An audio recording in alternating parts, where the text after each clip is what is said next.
E aí pessoal, tudo bem com vocês? Hoje eu queria abordar um pouquinho aqui,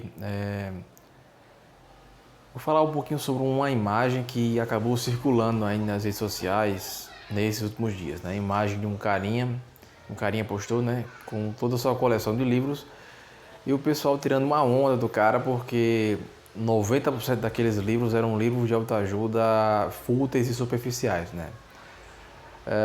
Eu percebo que no Brasil existem duas culturas, na verdade, né? Existem duas culturas que fazem muito sucesso. A cultura do desenvolvimento pessoal, a cultura de você sempre estar tentando se aprimorar, se desenvolver, né? Até por isso canais de autoajuda e livros de autoajuda, eles vendem bastante, né? Se você vai lá no YouBook, por exemplo, você vai ter muitos livros de autoajuda vendendo. E isso, de certa forma, vai causar uma reação contrária a esse movimento, porque no Brasil também reina, né, principalmente nos meios acadêmicos e universitários aí, uma cultura de derrotismo e de vitimismo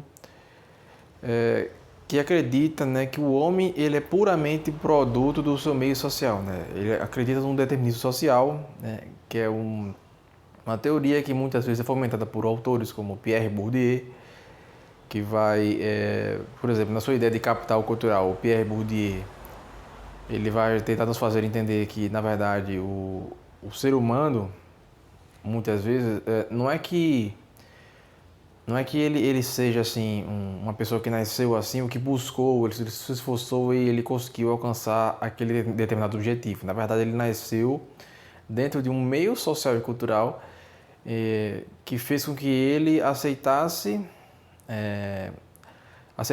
certas ideias como mais verdadeiras do que outras, né? De tal forma que ele, de alguma forma, ele vai se desenvolver de acordo com aquele meio, né? Por exemplo, você tem um caso de pessoas que eles nascem num meio social em que a leitura é valorizada, eles nascem num meio social em que determinados valores eles são mais valorizados. Então é lógico que isso vai proporcionar ao indivíduo que ele consiga perseguir ou que ele muitas vezes até sonha em perseguir certos objetivos, porque é lógico que aquilo faz parte do seu meio, do seu ambiente social, né? É uma ideia que eu vejo sendo fomentada, até mesmo assim, ela está sendo muito divulgada por, por alguns influencers atuais aí. Por exemplo, você tem aí o Wesley Delanogari, que é um psicólogo, né, que trabalha com psicologia baseada em evidências, né, TCC, né, terapia cognitivo-comportamental baseada em evidências.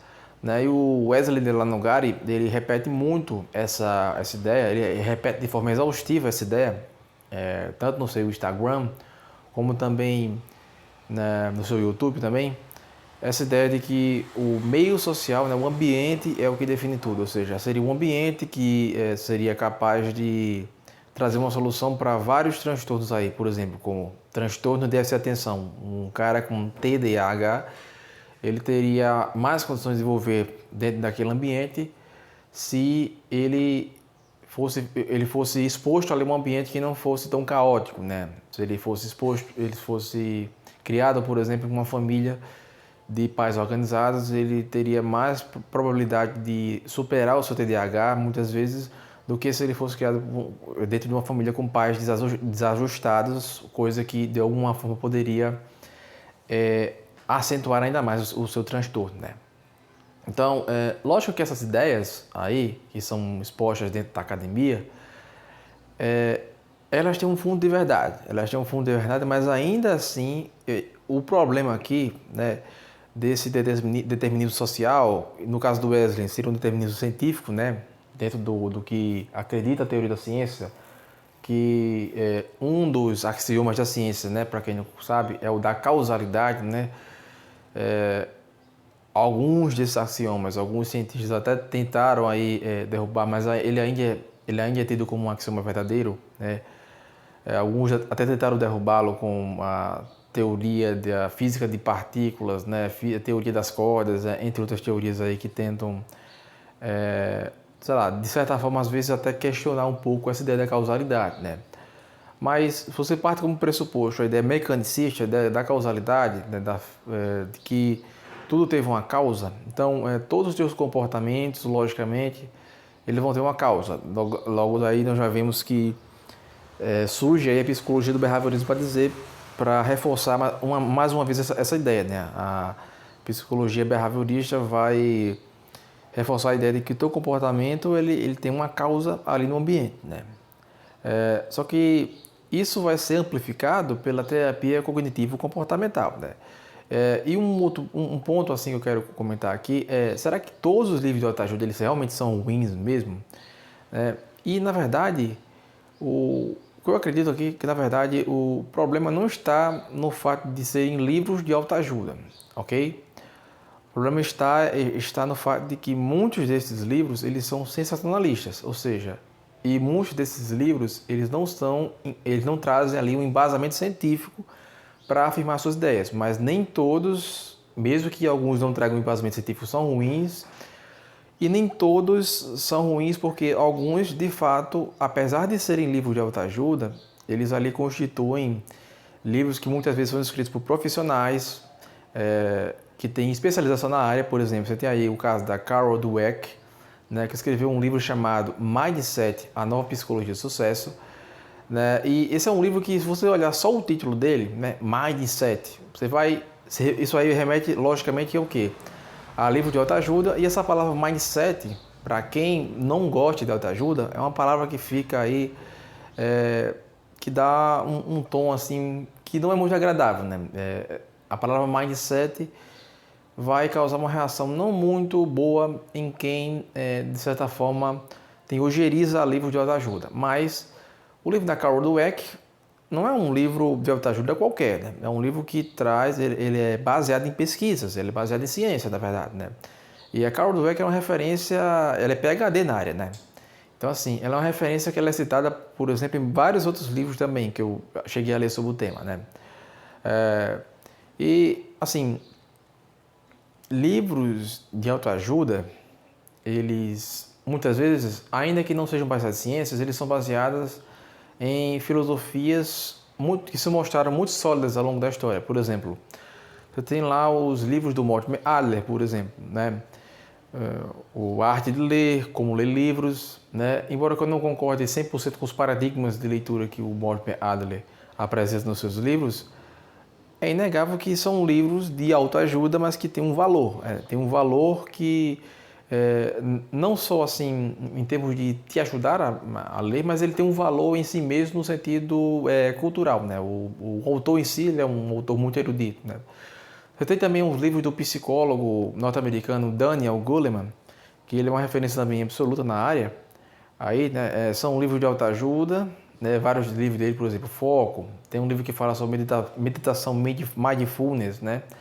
Mas, por exemplo, a meditação mindfulness ela é algo indicada por diversos estudos, né? Diversos estudos da área aí, né?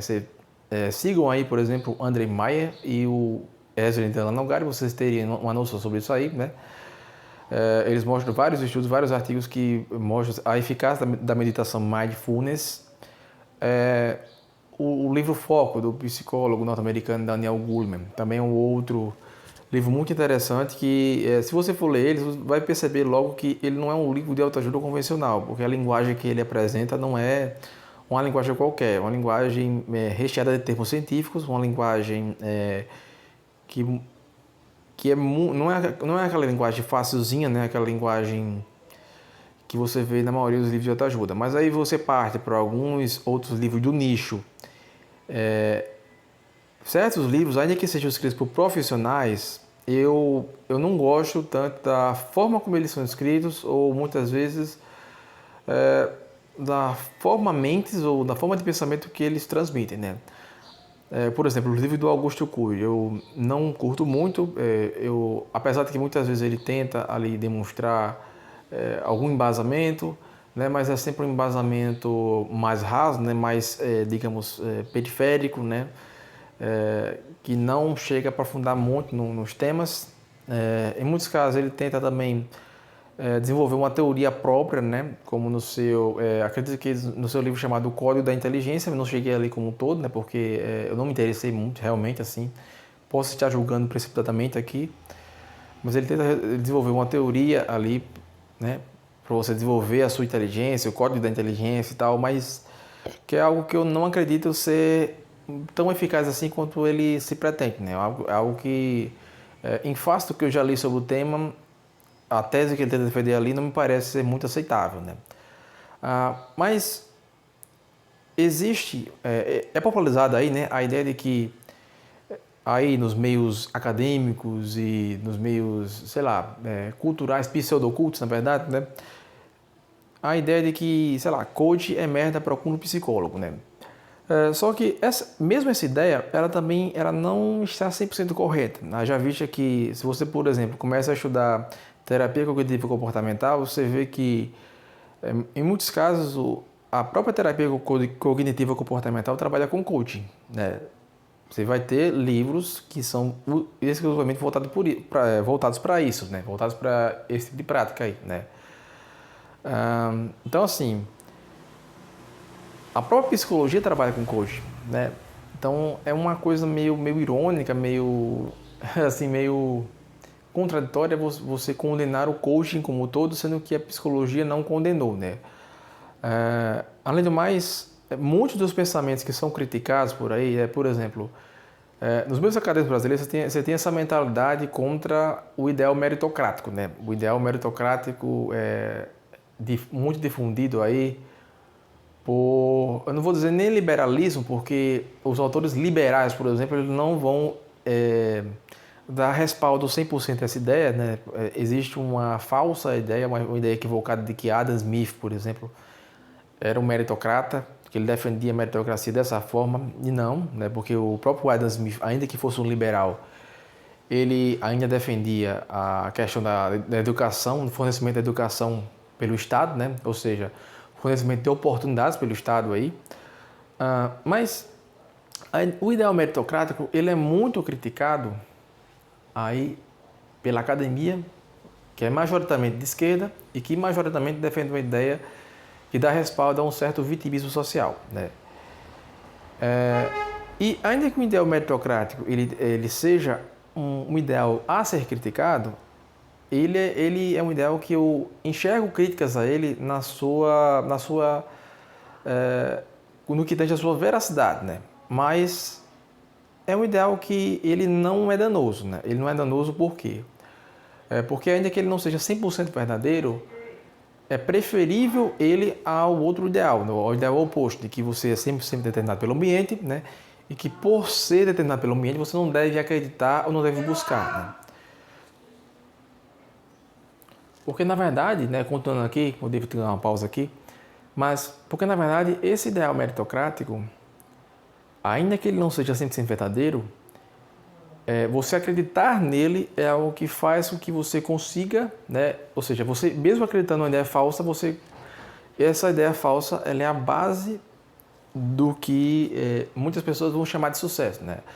Você tem, por exemplo, um autor chamado Malcolm Gladwell, é um jornalista que escreveu um livro chamado Outliers, fora de série. E esse livro aí também é um livro que, em muitos casos, ele às vezes é classificado como um livro de autoajuda, né? Mas ele é muito mais um trabalho acadêmico muito extenso, que mostra ali casos reais, né? Um trabalho científico muito interessante, que mostra ali dezenas de casos reais, e ele sustenta uma ideia de que, por mais que em muitos casos, né, o ambiente seja ele que determina muita coisa também, né, se o teu ambiente também, né, ele tem uma ideia não meritocrática, ou seja, se o teu ambiente ele fornece ideias que sustentam a ideia de vitimismo social, o que acontece? O teu ambiente, ainda que você seja influenciado pelo ambiente, ou seja, ainda que você seja cria do ambiente, o teu ambiente não sustentar ideias meritocráticas é algo que é negativo para você.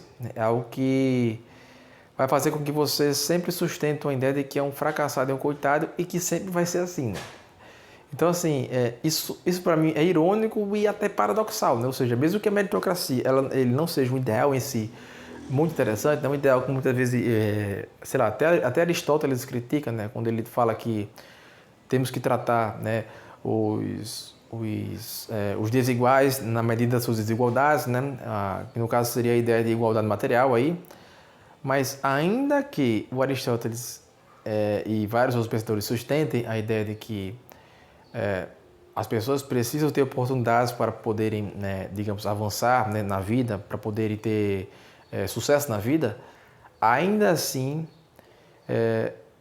a ideia contrária, ou seja, a ideia de que você é um fracassado e vai ser assim mesmo para sempre, né, é uma ideia que, ainda que ela possa, assim, ela possa ter um sustentáculo aí numa ideia de determinismo social e científico que é um pouco mais respaldado pela ciência, o próprio fato é o seguinte, é que o teu ambiente, né, ele produz também as ideias de um mindset de crescimento, né, como diz aí a Carol Dweck, né, psicóloga norte-americana, que é PhD no assunto, né,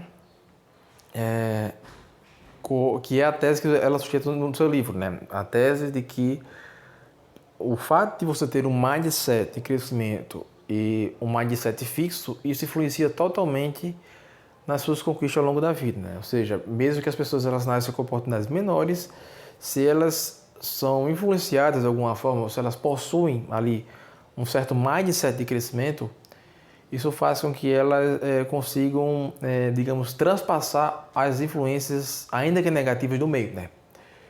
Então, toda a crítica a livros de autoajuda está baseada nessa ideia esquerdista, né, que dá respaldo a uma vitimização. Mas percebam uma coisa, né? Ainda que essa ideia ela tenha lá os seus fundamentos, ela não deve ser fomentada de forma muito agressiva, porque o próprio ambiente precisa dar sustentáculo à ideia oposta, né? Então, o que acontece? A crítica aos livros de autoajuda, ela começa a ser rasa nesse sentido, né? Ela começa a ser uma crítica pseudo-intelectual muitas vezes, né? Ela começa a ser uma crítica meio pseudo-cult, uma crítica que eu vejo muitas pessoas compartilhando posts daquele Instagram, né? Coach de fracasso, né? Ou muitas vezes fazendo um discurso anti-coaching, generalizando o coaching para tudo que seja charlatanismo aí, né? Muitas vezes o pessoal também tenta, digamos, desvalorizar algumas conquistas de algumas pessoas pelo simples fato de que algumas pessoas nasceram em berço de ouro, outras não nasceram, né? Por exemplo, eu já vi casos em que pessoas desvalorizavam totalmente a pessoa do Elon Musk, baseando-se unicamente no fato de que o Elon Musk ele nasceu numa família rica, né? E ele, de fato, é um gênio agora, né? Ele fez tudo isso aí porque ele teve oportunidades, né? Mas temos que lembrar o seguinte, né? Quantas pessoas de famílias milionárias, de famílias ricas aí, viraram um Elon Musk da vida aí, né? Então, não se segue de que se você tivesse nascido na mesma família do Elon Musk, você seria o Elon Musk, né? Muito provavelmente, né, isso aí é uma questão de probabilidade, você teria grandes oportunidades, você teria ali, né, oportunidade de se formar numa área, numa carreira, sei lá, em alguma coisa, né, mas não necessariamente isso daria respaldo à ideia de que você viraria uma pessoa completamente incrível naquela área, né. Haja vista que são poucos, ainda que o Elon Musk, por exemplo, ele tenha tido oportunidades, são poucas as pessoas que tiveram oportunidades que viraram o Elon Musk da vida, né? Então, resumindo, né? Então é isso aí, né? O que eu penso a respeito dos livros de autoajuda, não são todos ruins, alguns são muito bons, na verdade, né? E o que você deve observar, primeiramente, é se esses livros de autoajuda, eles seguem aí um embasamento científico, né? Ou pelo menos um embasamento acadêmico, filosófico, aceitável e respeitável, né? Então é isso aí, pessoal.